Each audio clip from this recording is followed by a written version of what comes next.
Who'd have thought the debris of those unregarded lives, the words choked in their throats, their fluent silences bricked in by noise, could constitute an angel.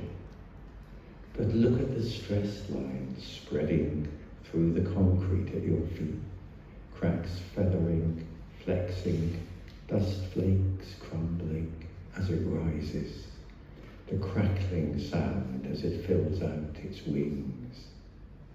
The first downbeat is clumsy. It gathers its mass, bundled armfuls of flight, and flings it. The horizons shudder like the tacky backdrop we half knew they were. It clears its throat like white noise, like a waterfall, like wind. So, as well as Philip, I come out of there. We have some poetry from Ruth Adele. She was so excited this morning that she said, please, can I send you a message as well?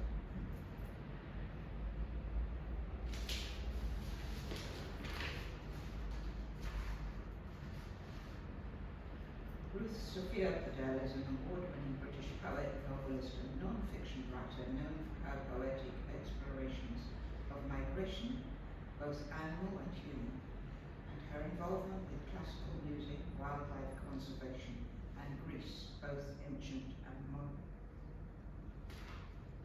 Here is her message, which I will follow with the poem. Ilhan, it's magic and wonderful news. I'm so happy you're out. It's just wonderful. And I hope one day to make you a cup of coffee and then we can have coffee together. And just good luck and lots of love and welcome to the new world. I'm up in Edinburgh. My daughter has just had a new baby, her first baby, and I feel that you're coming out into a world. It's not a great world, but you're free, and I'm so happy for you and for all of us that this has happened. And may you write more wonderful poems on your freedom. Ruth. Gosh, it's hard listening to these lovely people, and then I'm going to play you her beautiful, beautiful poem.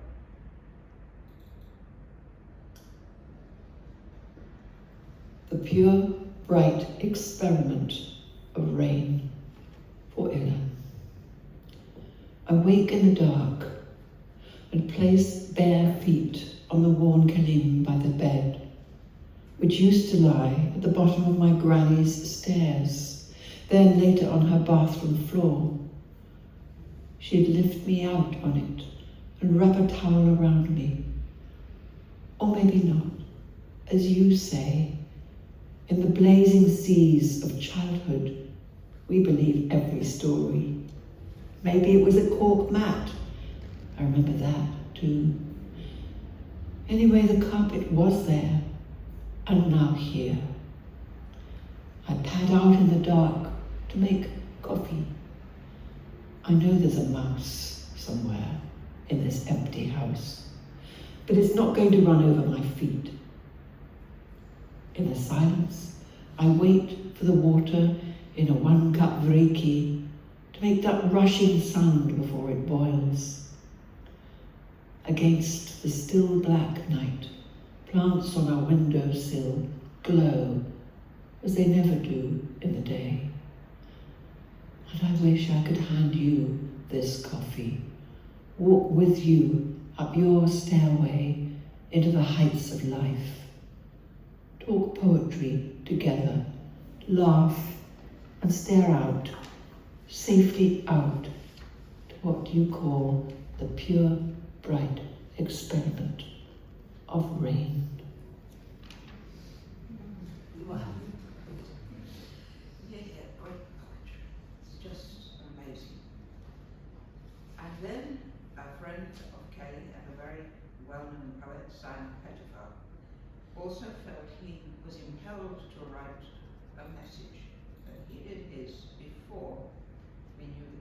I'm going to read a couple of paragraphs from an essay on the poetry of Ilhan Sami Comak by the distinguished Turkish poet Haydar Egulen. There were many comrades who turned to poetry after being locked up following the coup d'etat of 12th September 1980.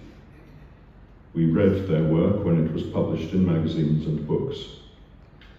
I'm sure we were touched by their work, both in a political and poetic sense. Excellent poets, such as Nevzat Çelik and Emirhan Oguz, were among them. The poetry of Ilhan Sami Comak, however, is not really written in the context of prison. These poems could have been written inside or outside the prison walls. One cannot tell. In recent years, his have been the poems that have had the most profound effect on me, which have both delighted me and surprised me. When I think of Ilhan Sami being in prison, the words of Mevlana Celaleddin Rumi come to my mind, as do the words of Ruhi Su, the Armenian Turkish opera and folk singer. They are among thorns, but they are like roses. They are in prison, but they are like wine. They are stuck fast in mud, but they beat like a heart.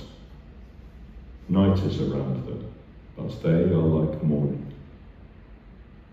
When I read Ilhan's poems, I feel like replacing all those words, rose, wine, heart, morning, simply with poetry. He is like poetry. I have never met Ilhan Sami.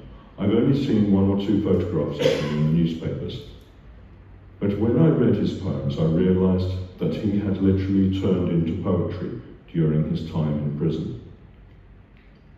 Ilhan Sami, whilst in prison, has turned everything to poetry. Whatever his eyes, his soul, his heart, and his mind have touched has turned into poetry.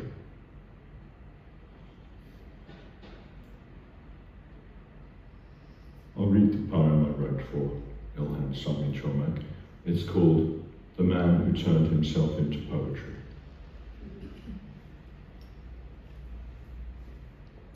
Not true, perhaps, to say he turned himself.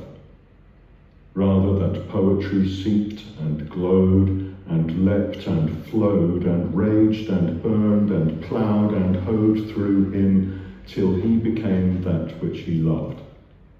A child of poetry, true to the child he carried lovingly in him through all the years of his imprisonment. True to his childhood and to that injunction of Rilke's, proving it and himself, until his every utterance became poetry. Even a photograph of him has this quality: a man who leaves no trace, who moves through air with no disturbance, leaving only a scent of music, the rumour of the possibility of peace, the truth contained in hope.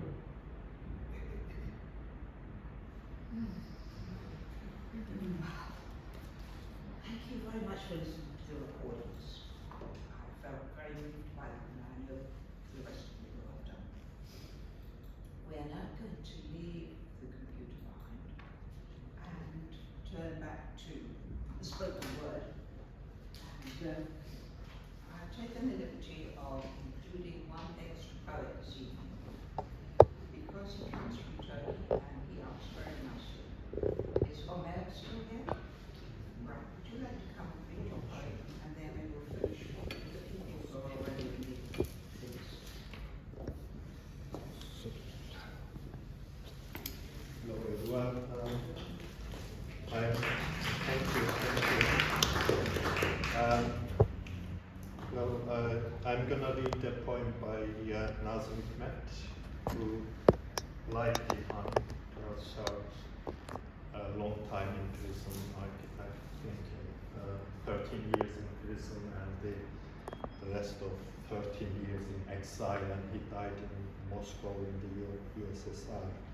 And after I read, I finish, I'm just gonna say a few things about why I chose this poem. Yeah, sure. A Sad State of Freedom by Nazım Hikmet Ram. You waste the attention of your eyes, the glittering labor of your hands, and knead the dough enough for dozens of loaves, of which you will taste not a morsel. You are free to slave for others. You are free to make the rich richer. The moment you are born, they plant around you mills that grind lies, lies, to last you a lifetime. You keep thinking in your great freedom, a finger on your temple, free to have a free conscience.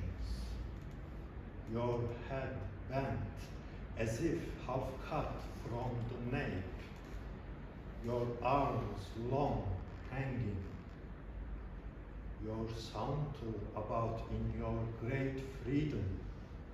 You are free with the freedom of being unemployed.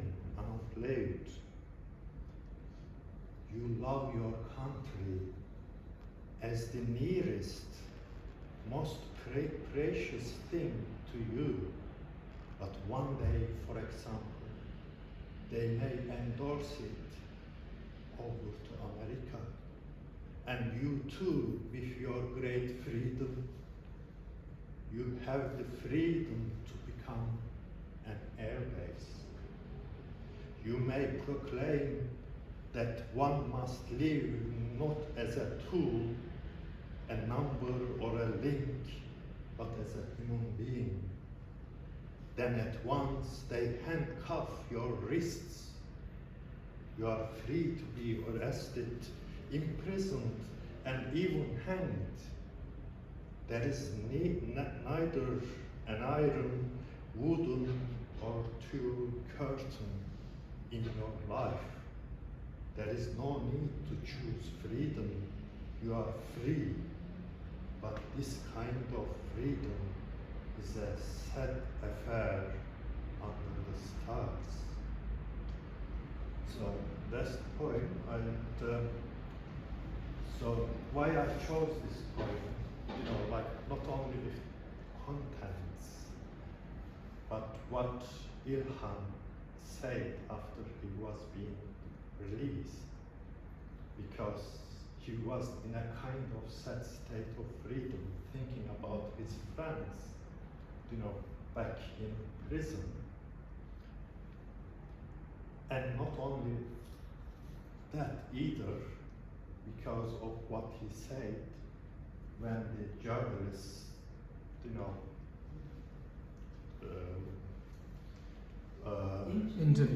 interviewed, or so, and he said,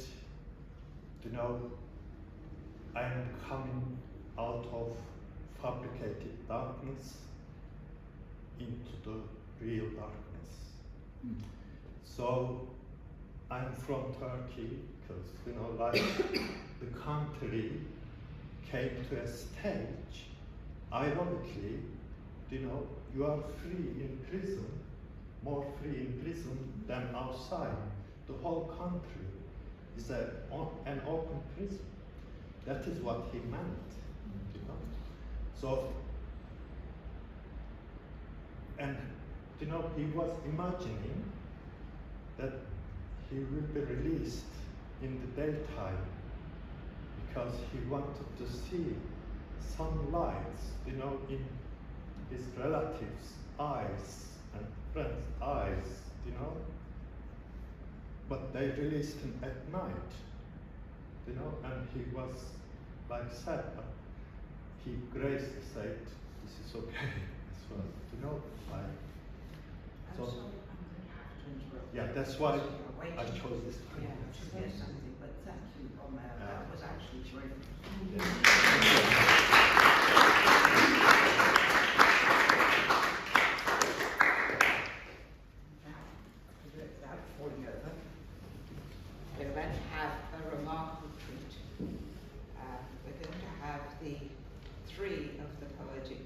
poets that Caroline and Ilhan shared the writing of. And I'm very grateful to my wonderful friend Goran Travali for agreeing to read with Caroline and being the voice of Ilhan. Goran is a fiction writer, reporter and publisher from Iraqi Kurdistan. His first story was published when he was a young refugee in Iran. In 2023 he founded Afsana Press, and I believe you're also a member of Exile Writers. Yeah. Would you like to come over with Caroline, and perhaps you can read the three wonderful poems that you read dialogue parts of it? Very briefly, this is how the book began. I was having dinner with Ipek and with Erkut Topman, who made the short video. In Istanbul, we were talking about Ilhan, and Erkut just said, "You're a poet, Caroline, why don't you write poems with Ilhan, like in a call and response?" And so I said, okay. So I said to Ipek to tell Ilhan, "I'll do the first 8 lines and you do the second, and then we'll switch it around, but I'll copy your style so nobody will know who said what." I said, "But let's ask a philosophical question or some kind of question in the first half for the other person to answer in the second half." So that's how it began. Thank you for putting them in, and then I reached it out to famous poets. So I extended it then to world poets. These are 3. Yeah, it's an honor actually to read Ilhan's work. And I think it's unfair. He should have been here and read his. Anyway, it's good. First one is called Miracles Delivered on the Wind. How much of flight is wind? How much the bird? How much the stubborn call of freedom? Branches follow the logic of light and the natural miracle of reaching. We must reach out. What do leaves think occupied with the green business of living? They feel the tug of nature's simple bridle and read libraries of weeds. Let us walk under the oak trees. Let us too read their poetry. There is something the wind knows as it opens an ornate page for the bird. In the commanding shadow of its wing, page made from the dizzy branch of flying skywards, from blue's most silent days, a page wide, quick-witted, a little capricious, yet simple, with the stillness of a lakeside. This is what we call freedom. The stubborn stars have their gaze fixed on existence. But let us talk instead of the look of leaves on the trunk stretched up and on by the patronage of roots. Let us talk of the abstract and envious volume of time. I am preoccupied with living. My waiting, brimming with thirst, is on the side of the birds. It favors the miracles delivered on the wind, looking to the peoples of existence. My poetry is of light and leaves. My poetry favors hearing the footsteps of freedom.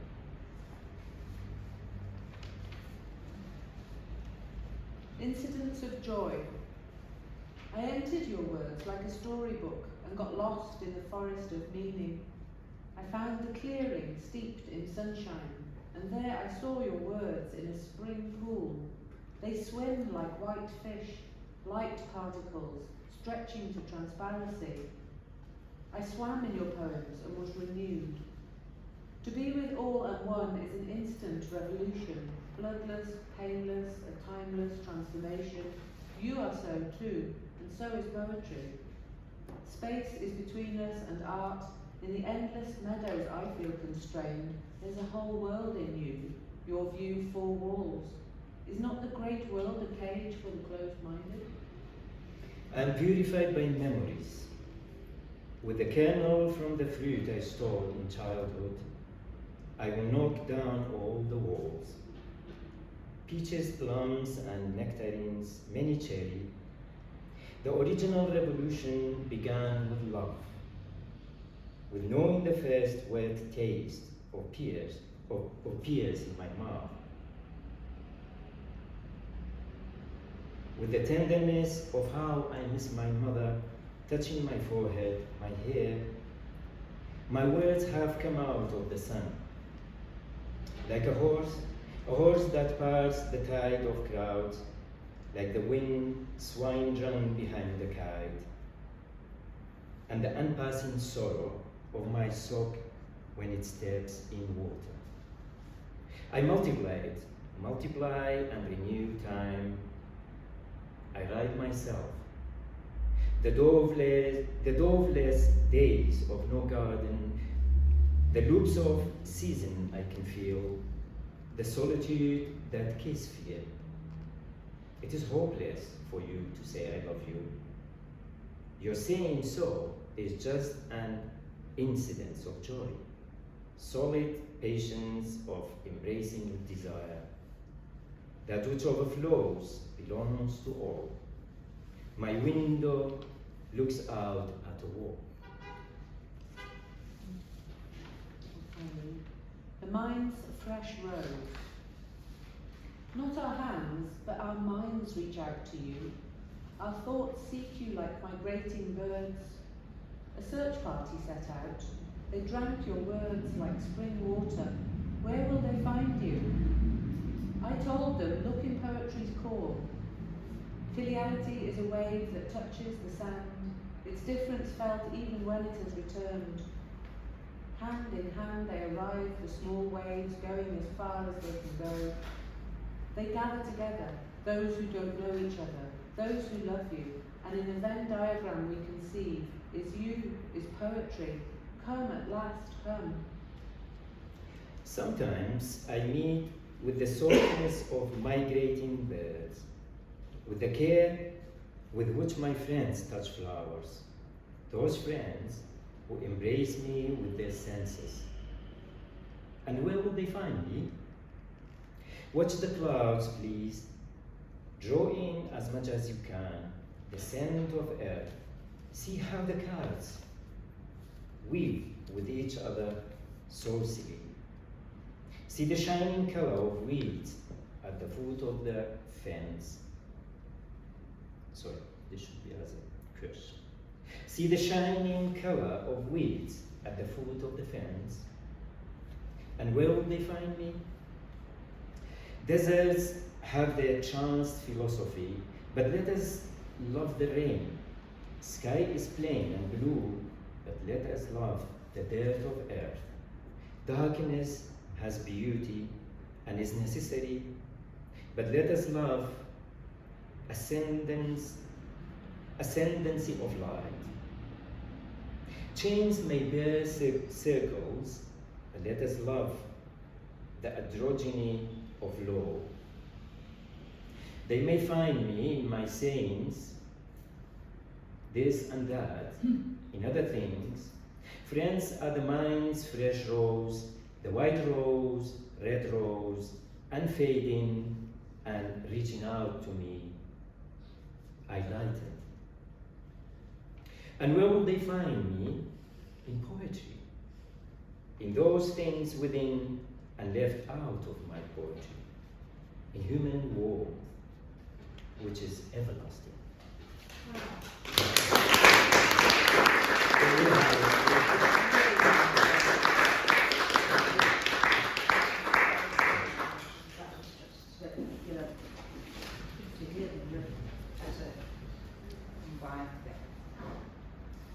Well, now, I have a few more exceptional readers, and then we will finish. And I'm going to give you a very brief introduction. Forgive me if I get any of this wrong. The first reader will be Amber Jawi. Amber was born in Baghdad, where she studied geology at the University of Baghdad and gained her PhD after that from UCL in London. She co-authored 2 anthologies and received an MBE for her services to refugees. Amber writes in Arabic and English and translates Arabic into English, which has helped Pale Law Press enormously. And she works very, very closely with Catherine Davidson and they are two of my dear friends. Following Amber, we will hear from Mike Raggett. I'm really grateful to Mike. He is from the British Bilingual Poetry Collective. He has obviously far more to him than what is happening at this moment in his life. He is what's called a semi-retired, a bit like me, semi-retired writer, producer, and a director, as well as being a trustee of the Bilingual Poetry Collective. And Mike and Ishita Azad have recently produced one book called Home and Belonging, which hopefully people will go onto my website and buy stocks of. Mike is going to read, and then he will be followed by Kelly Davis, the other editor of the book.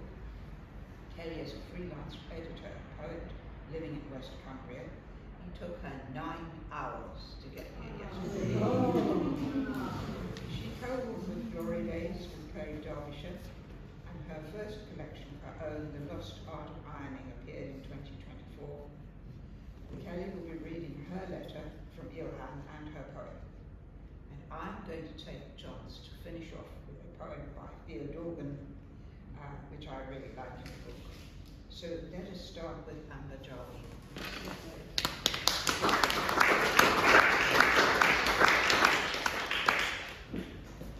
Thank you very much, Camilla, for allowing me to read a poem by a Norwegian poet. It's very interesting. My English is a second language, and I'm going to say some word in Norwegian, so bear with me. So, the poet Steinar Opstad is a Norwegian poet.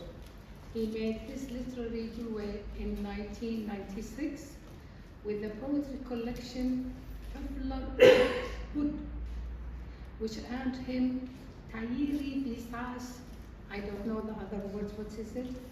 And he was awarded another prize in 2003 and Herman Waldevry Poetry Award in 2015.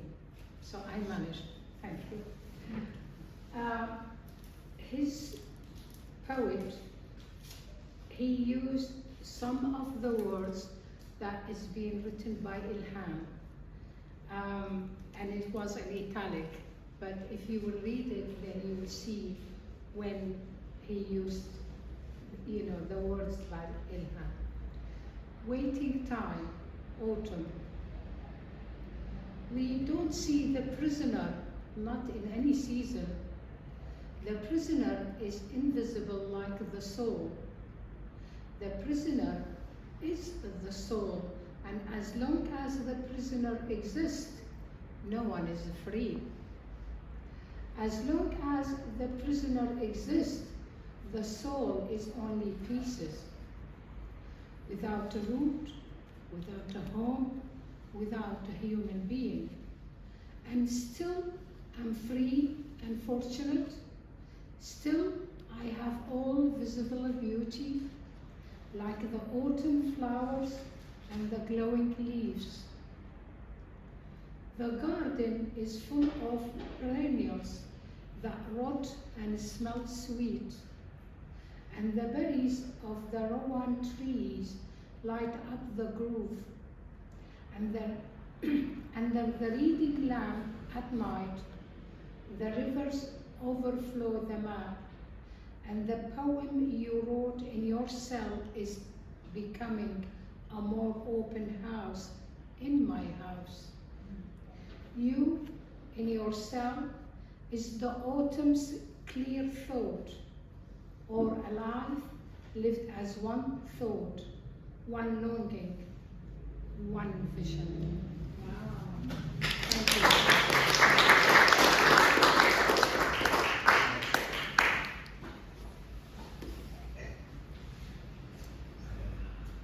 Thanks very much, Camilla, for trusting me to do this for you. It's a real privilege.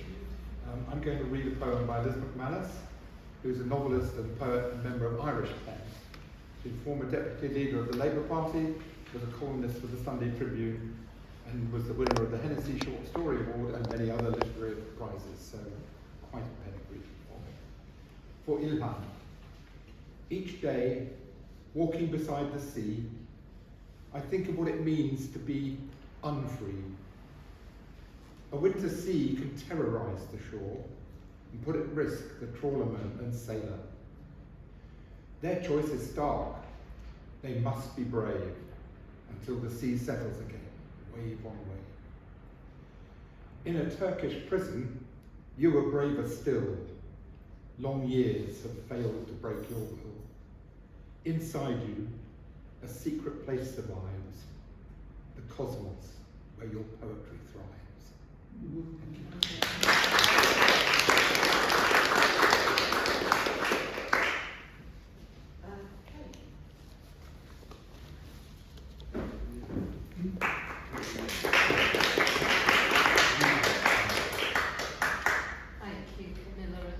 To all of you for coming here tonight and helping us celebrate this wonderful news that Ilhan is finally free.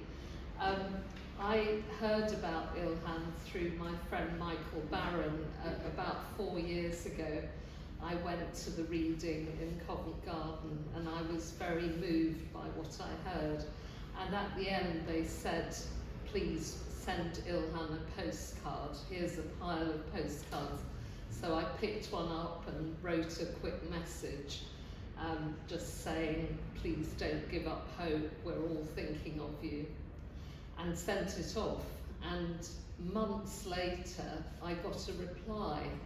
Caroline had kindly translated his letter to me from Turkish into English. And of course, when I sent my postcard, I didn't think about the fact that I was writing in English and what a challenge that would be. And he sent me this incredible letter. Dear Kelly, I am listening to the sounds of spring. The birds have multiplied and I am looking up at the sky. Freedom is there in the opening of their wings. The scent of fresh new grass also lifts up over these prison walls and reaches me. It brings spring to me and the sense of vitality that life has when we see that it will allow nothing to stand in its way. It's a shame that I can't speak English. I sent the card you sent me to an English-speaking friend in another section of the prison. However, there are spirals of razor-sharp barbed wire on the tops of the high walls, and the special ball we use to put communiques in and that we then throw over into another yard got caught in the barbed wire. The ball stayed up there, getting soaked all night in a sudden heavy rainstorm. The next day, my friends tied 2 shoes together by the laces and managed to knock the ball down. They did well. It wasn't easy. In this way, I received your card by difficult means, not once, but twice. I send you my gratitude for your elegant and sensitive intentions, dear Kelly. You made me happy. Kind-hearted people like yourself give me great strength. I manage, with your support, to keep my heart and mind protected. I am sure also that my poetry derives strength from the goodness of people like you. Friends who share the beauty of their hearts with those who are suffering pain are a great source of inspiration to me. It was good to read about events in March and to know that people had listened to my poetry. I send my love to you and to your kind-hearted, poetry-loving friends. Please pass on my love to them. Ilhan Sami Comak.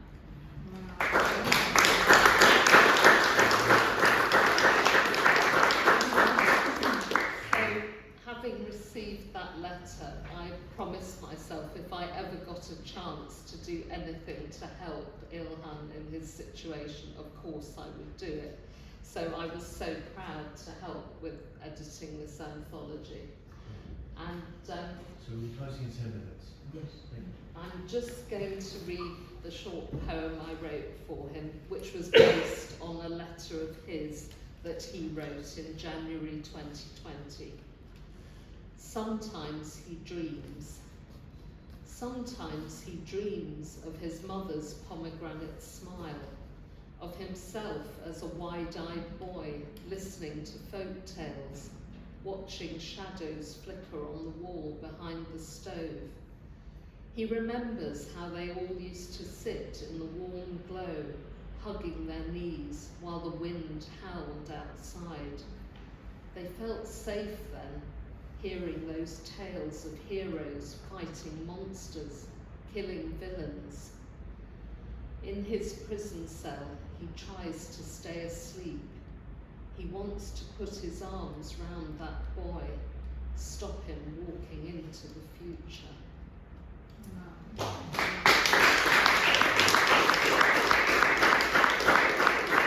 I'm so glad he now has a real future.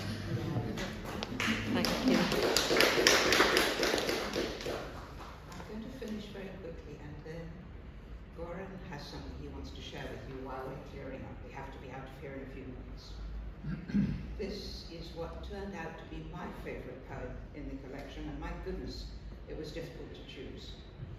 Lone Voyager by Theodorgan.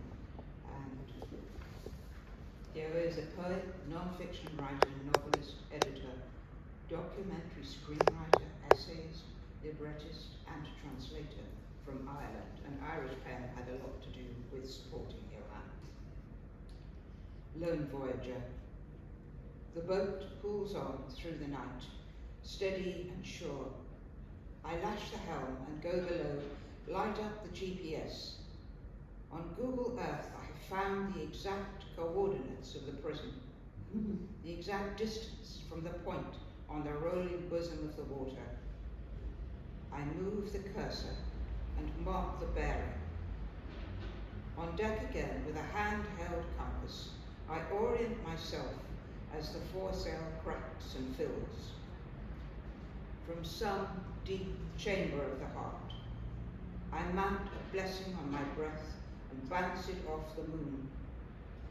It curves off and down to where, on a bare patch of parched, blue-lit concrete, a yard deep inside high white walls, a flower stands, modest in the still air. I call from the drifting mist of silence 3 drops of dew to fall delicate on the yellow petals, to slide with infinite grace to the very root. It's